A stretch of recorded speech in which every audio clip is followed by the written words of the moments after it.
The need for morals. Now that we know what we are talking about, why do we need it? Why did we develop morals, and why is there this almost instinctive gut reaction to immoral acts?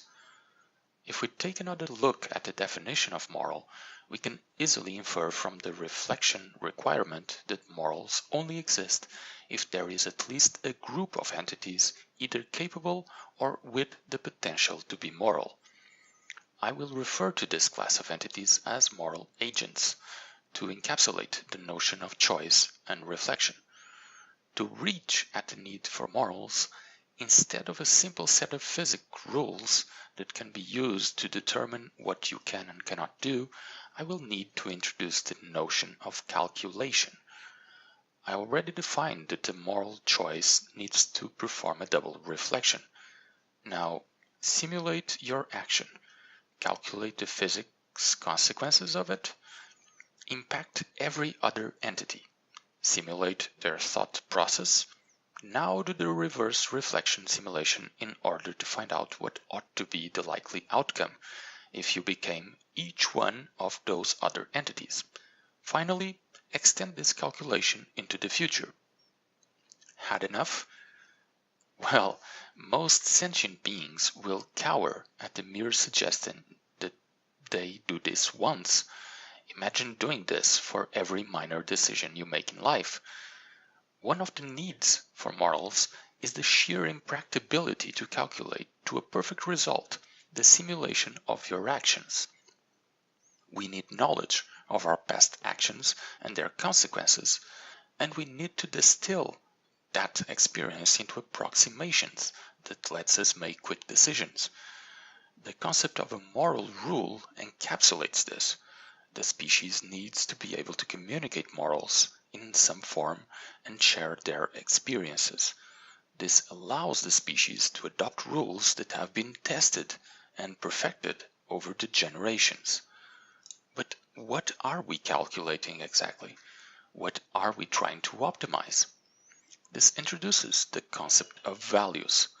While one can simply use the Maslow hierarchy pyramid of needs, I prefer to use a simplification of it. Calculations on morals for me are based on the following. Survival. Your ability to exist and how well you are able to do so. Health, strength, clear mind can also be derivative values. Procreation is a mechanism of survival as well. Happiness. The equilibrium of your mental state between the environment and yourself. This pertains to the construct of possession of items that you perceive as wanted, your desired state of relationships with other beings, the fulfillment of your constructed objectives for life. Liberty. The ability to make choices and remain a moral entity. Anything that reduces liberty, like going to jail, needs to be minimized. Anything that increases it, like technology that enables access to knowledge or locations, needs to be maximized. I chose this set of values because I think they closely represent the preoccupations of a life form that has acquired the ability to construct choice. In fact, this is my interpretation of conscience. The entity must survive physically, survival. The entity must preserve its sentient liberty, and the entity wants to grow in both happiness. Morals are a direct consequence of the needs of a sentient being. I don't think there can be a sentient being that does not develop morals. A complex being that cares nothing for its actions and just follows its desires has no need for the construct of choice, hence no need for moral. Without choice, it's a zombie, a slave to its own will, hence not a sentient being. This is why we regard a brain-dead person, or even a completely mad person, as no longer a person, because of the loss of sentience. It's still a life form, but no longer a sentient one. these values are often conflicting.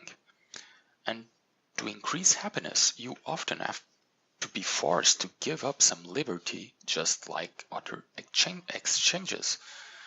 The simple example of a moral values compromise is to institute a code of law that will reduce your liberty but will increase your survival. Your calculations will, however, be constantly be trying to optimize these values. Remember that the reflective nature of morals needs to be guaranteed, so the optimization is not only for yourself, but for the whole moral group. As you can guess, I subscribe, for the most part, to the utilitarian viewpoint of morals. As I see it, it's the only mechanic that allows the leap from having choices to actually being able to decide between them. The utilitarian view provides a clear interpretation of why morals are a benefit to the entity, and so natural evolution will select for moral entities over amoral ones. It also avoids the subjective argument that morals are just what a group of entity agrees in a subjective way, what they want, and morals are made on the spot. An interesting side effect of this corollary is that aliens, if they exist and contact us, will almost certainly be moral beings.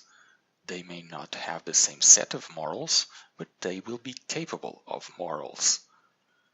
I refute the subjective argument as follows.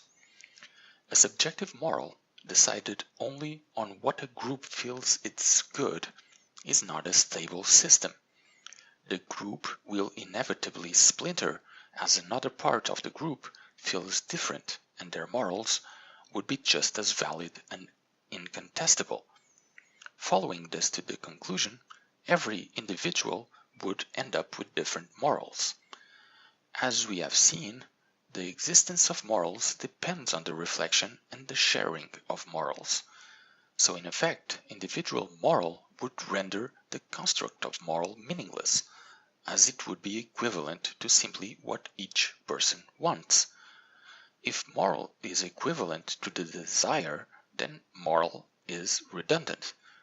We observe that this is not the case in reality. In fact, morals often conflict directly with the desires of the individual. Therefore, morals must be objective and calculable. To clarify, this conclusion does not determine that an individual cannot hold different moral beliefs than another individual. The conclusion states that there is only one correct moral right for a situation, and that two different moral beliefs cannot be true at the same time.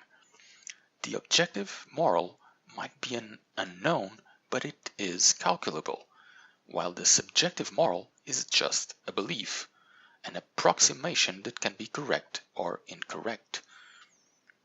The fact that different groups of humans hold different morals is a side effect of locality and evolution, not a demonstration that moral is subjective.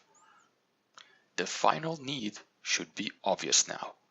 Morals allow for entities to stop playing zero-sum games as individuals and start to improve into better and better Nash equilibriums that will benefit all the moral entities in the group.